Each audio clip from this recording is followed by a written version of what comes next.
Hello and welcome back to another episode for Project Seed Money. My name is Sharissa Bradley and I am so excited that you are here. I am joined today by guest publisher Deborah, and I am so excited to be introducing you today and your company, Highlander Press. Thank you so much for being here. Thank you so much for having me. I love what you're doing in the world, and it's such an honor to be here with you. I so appreciate that. And I love your company values. I feel like we are so aligned in those things. And it just really made sense to bring you on, not only the podcast, but also the directory as well, to just really support women authors. I feel that we are aligned in our missions. Yes, we are. We I need love more women to tell their stories. I love that. I happen to know that you are also an author. Is the reason that you got into publishing because you were an author, or did you find yourself in the publishing world before you started writing? It's such a good question because I've been an aspiring author for a number of years. I went to grad school first to learn the craft of creative writing novels specifically, and that was at Stanford. So I started that back in 2012 and graduated from there in 2014 with my first novel completely drafted. And that program matched me with a New York Times bestselling author to mentor me through that first revision. Yeah, I was really lucky to be paired with Carolyn Levitt, who's an incredible author, and she fell in love with my book, which of course immediately made me freak out, and I did nothing with it for so many years. Which I think a lot of authors may be able to relate to. I know for sure myself, I can relate. I wrote my book and then it sat for 5 years. So I can totally relate to that. I've written several. My author side is really bifurcated. I love writing historical fiction. So that first book is still in revision. I'm very close to having it ready to be published. And then I have two other books that I'm writing on the fiction side, kind of at different stages. But then I also have a passion for nonfiction in supporting authors in particular. So I came to it first as an author, but my background made sense for me to then go on and get a graduate degree in publishing. And so I fell in love with the whole process, every stage of the process. It's just such a fun thing to do because it's ever changing. It's like it never can get dull or boring. There's always something new to come at this industry with. So when did you get started in the publishing industry? Informally, it was about 2017. A couple of women had had their books published by a vanity press, which I shall not name. And they got their books and they were so ashamed of them. They were horrified. They'd been so excited. So, just from talking with me, I was at that time really doing more copywriting and working a lot with creatives. And they're like, "Do you think you can help us make this better?" And I said, "You know what? I know that I can." I said, "I've never worked in the publishing side of things, but it's not that hard and I love tech. So let me figure it out." And back then it was Create Space. And so I edited their books and worked with a couple different designers to come up with covers. And I really loved it. And they told other people. And so they started coming to me, and I was really helping women on the side kind of improve their books so their second edition was way better than their first. And then I was like, you know what? I really love this. I have a finance background. I'm a Six Sigma professional. I'm always looking at process improvement. I'm an author.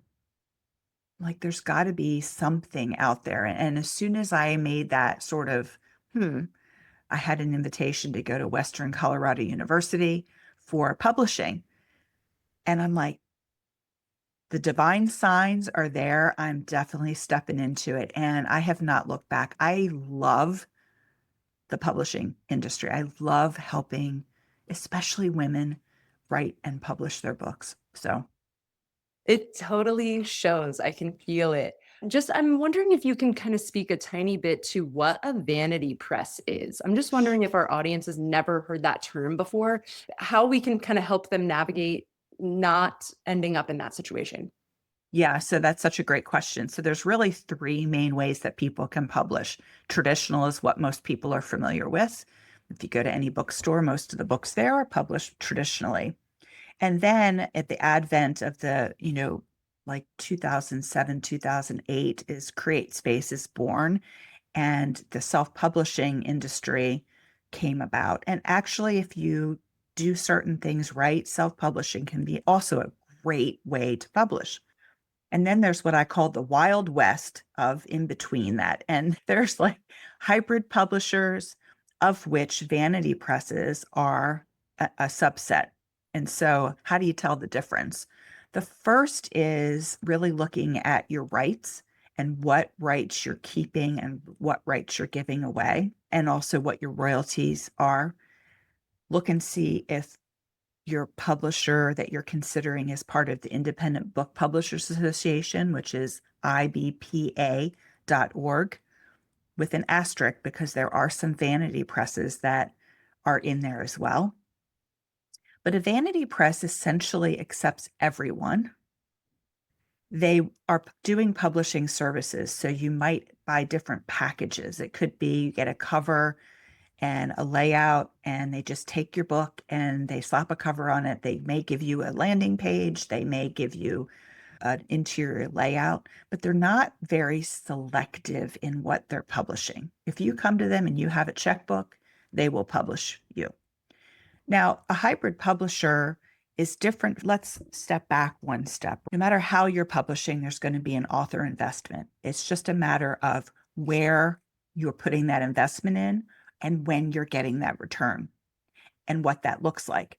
So with the independent publishing, self-publishing has been rebranded because self-publishing got such a bad rap early on. Independent publishing, 100% of the risk, 100% of the reward, and it's all your money up front in the beginning. Traditional publishing is you have an agreement with an agent who gets a cut of your royalties. You may get a small advance, but you're only going to get royalties back. But there's a cost to that. With a hybrid publisher, we agree by being part of that association that I mentioned, we agree to have higher than average royalty payments. We also agree to a certain set of ethics, meaning our authors retain their copyrights. We don't have scammy contracts where we get lifetime of the copyright, which is your whole life plus 70 years. You really look for those kinds of things with a hybrid publisher. And there's an investment. And usually it's about 50-50.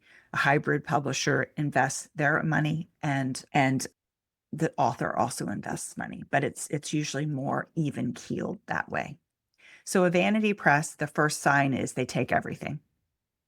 Thank you so much. That was such a thorough explanation. And I feel that it will help people weed out some of the ones that they're not going to have your back. So some of the horror stories I've heard are things like I got 100 books delivered to my door and then never heard from them ever again. Because if you don't make a certain amount of money, they maybe don't even have to pay you out the royalties. To really Exactly. those contracts. That's so important to make sure that if you are going in this direction, that you're not hurting yourself in the long run because it's your Absolutely. book, it's a book Yes. baby, you don't want to be just throwing it out there. So please be cautious. And it kind of perfectly leads me into my next point, which might be a slight bit redundant, but what are some of the red flags in the industry? So we kind of touched on it, like making sure you're keeping your rights and things like that. But maybe there are some like really direct red flags. If you're contacting a company and they do what, just turn and run. Yeah, it's interesting. I just literally wrote this on my Substack today. So let me just quickly grab it because I have red flags right on there and I want to make sure that I'm not misspeaking. I talked also about the royalties. Some of them are also what you have to invest in. So you might have to buy like 300 books. My dad had a vanity press back in the early 2000s. He had to buy 3,000 books and hold it. So let's see, red flags. Don't want to give perpetual or lifetime rights. You never want to surrender your copyright. And then you have this vague all rights or all formats language. So the way that authors sometimes make the mistake when they're getting a publishing contract is they don't read it, as you said, very carefully. So is this particular publisher going to do a hardback, a softback, paperback, digital, audio? If so, those are the only rights that you want to license to them. If this says everything, then you're giving away your potential television and film rights, which you never want to do because those rights are very valuable. The other is foreign rights. So if your book wants to be translated into another language, you don't want to have to give away those rights. You want to retain those rights. You want to look at the royalty structure. Is the royalty structure straightforward? Or, as you said, maybe you don't ever see royalties because it's unclear even what your sales have to be. I'll give an example. We do 50-50 royalties, which is way better than you would get with a traditional publisher. It's half what you would get if you were publishing it yourself. But we take that money and we put it into marketing. And we're marketing your book along with you. And so really look at those kinds of, those are like the top red flags. A green flag would be very clear rights, very clear royalty structure, very clear what is exactly being licensed and for how long, as well as a termination clause. How do you get your rights back? Beautiful. Thank you so much. What would it look like if I'm the author and I'm coming to you? What does that onboarding process look like so that they can kind of see as an example what it should feel like and should look like if you're going to a hybrid press? What kind of steps are you taking them through? That's an awesome question. Thank you. So we have a submissions process. And so people submit like the first 10 pages of their book with a summary. There's an intake form that comes with that. And then we read that submission. 100% of the time, we're giving developmental feedback on that submission. I love to do that with books that we're interested in seeing the whole manuscript. I will book a call with the author and then give that feedback verbally Okay. to see how they receive it, Mm. and also for them to see how we're suggesting things. Because for me, it's about an energetic exchange. And when you have someone who's going to be all up in your grill doing your editing and guiding you through the process, you want to have that be a very much a trust relationship. It doesn't happen at the outset, but you can get a good feel. So if we offer someone a publishing contract and they say yes, then they go into what we call our writer to author academy, which is actually as we're developmentally and doing copy editing and layout and cover design all the way through to publication, they're in a 9-month publishing cohort with other authors who are being published at the same time. So they're learning. We spend 3 weeks on the cover, just for example, and we break it down. They're hour-long classes. We talk about color, we talk about fonts, we talk about graphics, we talk about back cover summary, we talk about styles. And because what I found, and maybe you have as well, is oftentimes we think as an author, this is what I want my book cover to look like because I like it. And helping authors understand that their readers have to love it. It's got to stop the scroll because everything's like this big, right? And then you've got to have a knockout description that people are like, not only is this a scroll stopping cover, but wow, I've got to read this book. So we take them through all of that. And so while we're doing all of the publication steps, doing the comparable book research, and we're teaching them about their intellectual property. What does it mean to have a literary estate? What does it mean to get a blurb? What the heck is a blurb? How is a blurb different than a review? And we are doing it with them while we're doing it, but we're teaching them. Whoa, I love that. I absolutely love that. And then Yeah. how's your guidance after the fact? So once they've gone through this process, they've learned with you, they're being educated, and then they publish their book. What is the next step for them? Because it doesn't end there. That's Oh, in the no. beginning. Well, in fact, we have several classes that talk about that ongoing book marketing and how, we're doing it, they're doing it, we tag each other. And one thing that I didn't even mention is we always start with what do we want, what do they want this book to do for them? If it's a novel, is this their debut novel, which we're going to handle very differently than if they have a backlist? And then how do we get readers to understand what else is there Do you want to leverage a nonfiction book to become a speaker? Mm. That's a whole different trajectory.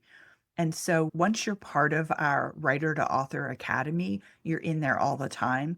And we have ongoing marketing calls where you can come with questions, you can just connect with people.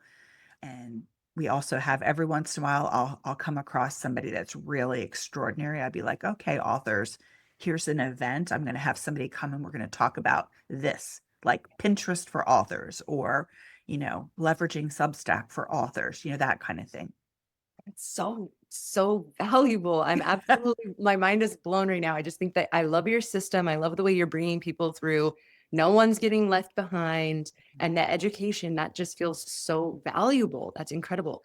So, if an author is looking to publish with you, at what point in their journey should they be reaching out to you?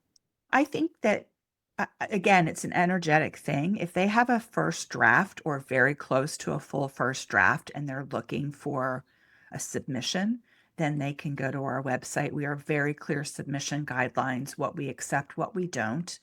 And I would say, they're going to get something from us no matter what. As an author, there's nothing worse than, tossing your manuscript into the void and just, did anybody receive it? So I 100% of the time close that loop. And we always get back to the people who submit because, again, it takes a tremendous amount of courage to do that. And I want to honor that. So usually it's like that first draft, a really good first draft. That's perfect. Thank you. And I know that you are also an author and you've published resources for authors and you are continuing to publish more resources for authors. We'll have links for that in the description box. But I just want to speak to you a little bit. Did you face those fears and have to like kind of step into your courage when you were publishing books yourself as an author? Absolutely. In fact, this is so funny because in February of this year, I published a book called Shelf Life, a Field Guide to Long-Term Author Success. I was invited last summer to speak at Western Colorado University, where I got my publishing master's. And I gave a talk called Shelf Life to all the alumni. And the director of the Alumni Association was like, I can't stop thinking about your presentation. It was so different than what everybody else was talking about. And it just sort of, I took that presentation and blew it into a book. I just expanded it. And and then I asked him to write the foreword. So it was really me fully stepping into like, here's what you have to do as an author after your book has already launched. These are just, not doing it all, but being very mindful about picking one or two and doing them really well and consistently. So I have we've published over 65 books in the last few years. And so I have a group of authors that I could very easily have sent this book to for blurbs. But I went outside my comfort zone and I went big and I sent it out to people in my author side of me. And I'll tell you, it was nerve wracking. And I made a video about it. I'm like, I totally now understand what, what you guys are feeling. Like, totally. And then we had a great launch. It was number one bestseller on Amazon in 3 categories. And then I was exhausted.